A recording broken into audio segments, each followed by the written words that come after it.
What's up, guys? I'm Knowles. We all remember the heyday of Minecraft. You couldn't go to a single YouTube video without seeing that suggestion bar right over there. Something about Minecraft.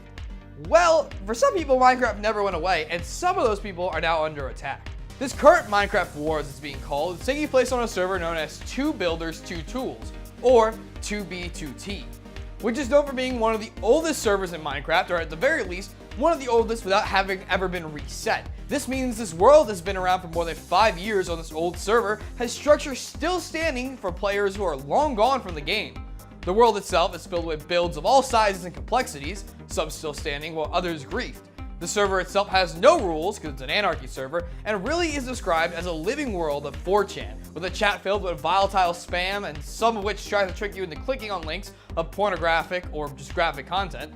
The world itself is populated by players using hacks of all kinds of varieties and creating structures that feel like physical embodiments of the chat, like a village just for Hitler called Hitlerville, filled with swastikas and "Hi Hitler."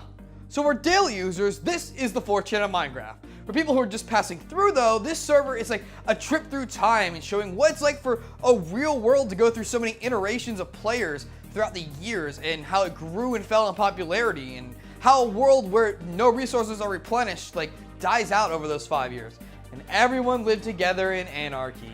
The end. Oh wait, sorry, until war broke out. So I knew there was an actual story we had to tell. So back in June, YouTuber TheCampingRusher started a series exploring this world after finding out it was the oldest one in existence for Minecraft. He's made more than 37 episodes of exploration, showing and introducing this strange world to his more than 920,000 subscribers. Amazed by what they saw, they began entering the world in droves to see the sights themselves. But they weren't exactly prepared for all the griefing and insanity that would come with it from its usual inhabitants. Instead of rolling with it though, they started to fight back against the veteran players of the server by torching structures en masse, many of which had stood for years and was agreed upon by these lawless players to be off limits. This sparked the fire of war, and now the veterans of the server have broken down their fundamental rule of do whatever you want in complete chaos to actually work together to beat these people they now dub the Rushers. To do this, they've begun to make the general spawn of the world less and less habitable to make it harder and harder for new players to survive in the world.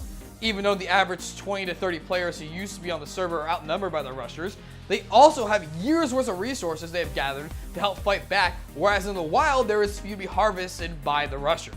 As for the TheCampingRusher himself, he is stressed that he doesn't want conflict. He just wants the server to be left in peace and preserved as a spectacle for people to see.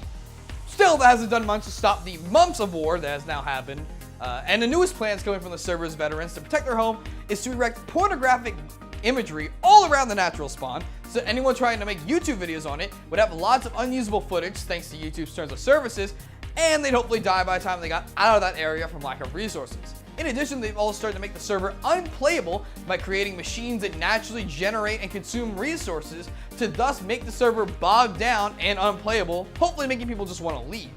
With the server only really being bogged down with all the players on top of the machine. So hopefully when all those extra players leave, it'll be playable, or they'll just destroy the machines. Who knows? But what I want to know is what do you guys think about this whole Minecraft war? Who's right? Who's wrong? Who will determine the fate of this world, and what will happen to 2B2T? Find out next time on Dragon Ball Z. Or just let us know in the comments down below. You guys know what to do. Anyway guys, also subscribe for more great daily content, or check out another video, and we'll see you guys later. Since the game's release, Sean Murray has dodged every question about why he misled customers when it came to the game's content and features in No Man's Sky. In fact, his Twitter account has been completely silent since August 18th. They declined to take any questions from gamers, games journalists, and everyone across the spectrum, so the journalist decided to jump past Murray and go directly to Sony. Over at the Tokyo Game Show, Eurogamer's Dan Silver was able to pin down Shohei Yoshida and get his thoughts on No Man's Sky. He commented on all the criticism of Murray and the